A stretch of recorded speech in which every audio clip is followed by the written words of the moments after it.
Toto Caputo, el ministro de Economía de Milei. Totito es el primo hermano de Nicolás Caputo, el empresario de la construcción, íntimo amigo de Macri de toda la vida. Fueron juntos al colegio Cardenal Neumann. Totito fue ministro de Finanzas de la Nación entre 2015 y enero de 2017. Después lo movieron a ser presidente del Banco Central. O sea que fue secretario y ministro del gobierno que tomó la deuda más grande e ilegal de la democracia.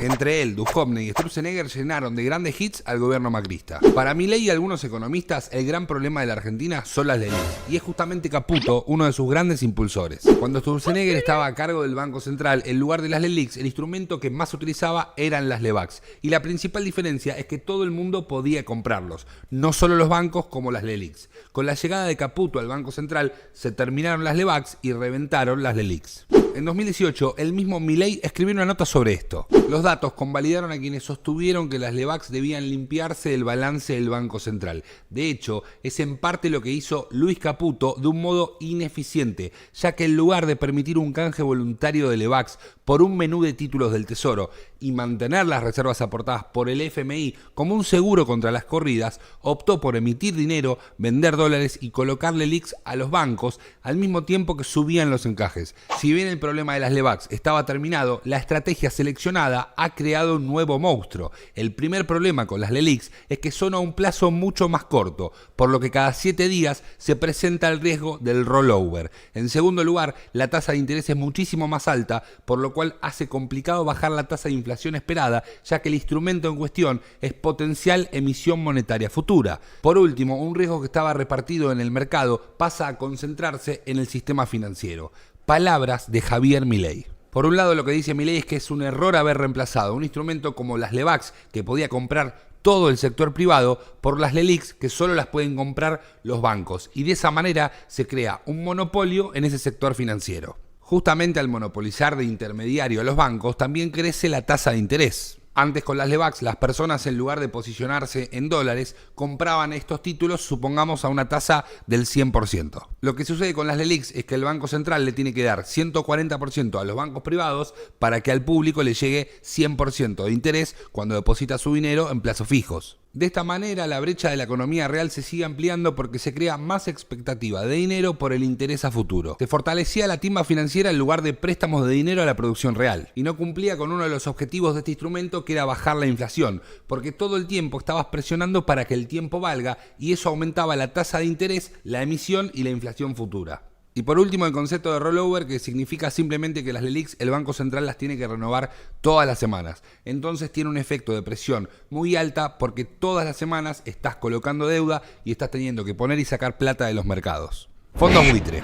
Entre los grandes hits que tiene Caputo como ministro y presidente del Banco Central está la negociación con los fondos buitres, donde Argentina tuvo que poner mucha guita. Que por supuesto la negociación no fue llevada a cabo para defender los intereses de la soberanía argentina, porque esta gente es la casta, pero no la casta de la política, sino la casta de las empresas, que es mucho peor. El propio fiscal de la Nación, Federico Delgado, que en paz descanse, pidió la indagatoria de varios funcionarios de ese gobierno, entre ellos Caputo. Dado que los bancos para los cuales ellos habían trabajado, donde tenían cuentas y bonos, resultaron beneficiados por las negociaciones, y esos ministros que debían representar al Estado terminaron comprando bonos con información privilegiada. Bono a 100 años. Fue el famoso creador de los bonos a 100 años en 2017. Cuando Caputo emitió este bono, colocó deuda por más de 2.750 millones de dólares con un interés del 7.12%. En ese momento, la tasa mundial para ese tipo de bono en dólares estaba al 1%. La Auditoría General de la Nación en 2021 sostuvo que no existió una estrategia de financiamiento que justificara ese tipo de emisión. Y la investigación revela que recibió 25 alternativas de financiamiento, pero optaron por una que no se había presentado con anterioridad por ninguno de los bancos asesores. Esto hace inexplicable por qué tomaron la medida de emitir ese bono, o muy explicable cómo se favorecieron los amigos del poder. En la compra de estos bonos participó el fondo de inversión que había creado Caputo, Axis, FMI. Junto a Nicolás Duhovne nos llevaron al FMI para que Argentina pida el préstamo más grande de la democracia y que, acorde al propio estatuto del Fondo Monetario, incumplía con las normas y no debería haberse seguido enviando dinero, que fue utilizado para beneficiar a bancos y empresas que fugaban el dinero, como lo reconoció el propio Macri. Totito fue jefe de trading para América Latina de JP Morgan entre el 94 y el 98. Como JP Morgan no le alcanzaba entre el 98 y el 2013, fue a trabajar para el Deutsche Bank, un banco muy relacionado con casos muy polémicos de Argentina, como los mencionados antes de los fondos buitres y los bonos. Axis. En 2008 creó Axis, una sociedad de fondos comunes de inversión a través del cual durante su mandato se compró dólar futuro y recibieron dinero del ANSES, por lo cual terminó teniendo una demanda judicial. Claramente los socios, amigos y todas las empresas relacionadas al grupo Macri se beneficiaron con la devaluación del dólar durante ese gobierno y con todos los negocios que hicieron a través del Estado, algo que es muy incompatible con la función pública. De hecho, el ANSES le giró a Axis 500 millones de dólares y según el artículo 14, inciso B, la Ley de Ética Pública, todo funcionario deberá abstenerse de tomar intervención durante su gestión en cuestión particularmente relacionadas con las personas o asuntos a los cuales estuvo vinculado durante los últimos 3 años o tenga una participación societaria. Caputo en julio de 2016 como secretario de Finanzas integraba el comité ejecutivo del Fondo de Garantía de Sustentabilidad del ANSES y aprobó la inversión a su antiguo Fondo Común de Inversiones Axis. Desde el gobierno afirmaron que Caputo ya no tenía vinculación con Axis porque había renunciado 3 días antes.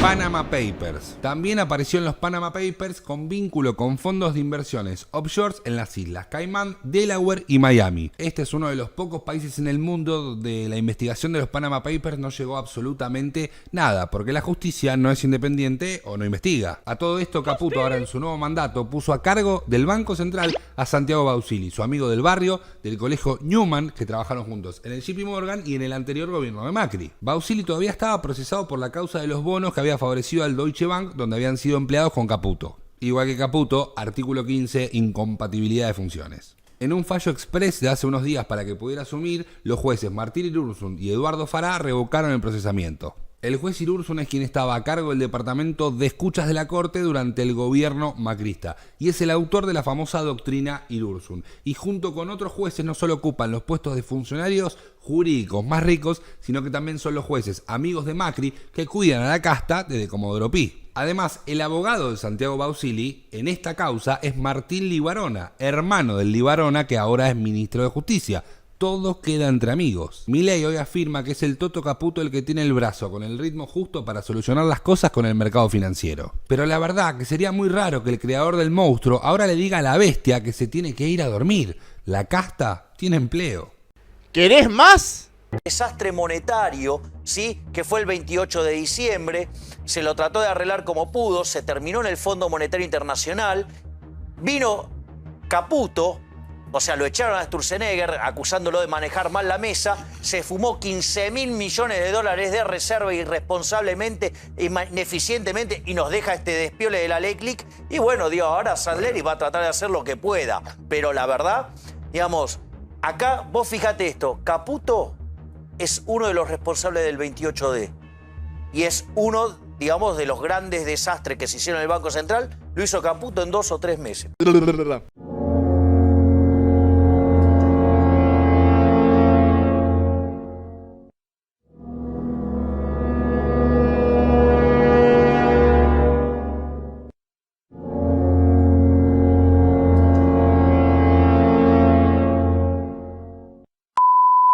Digamos, a Toto, digamos, lo voy a llamar chanchito de yeso.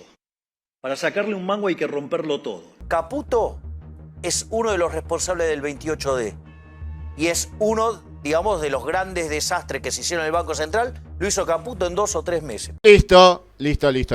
Yo me voy, che.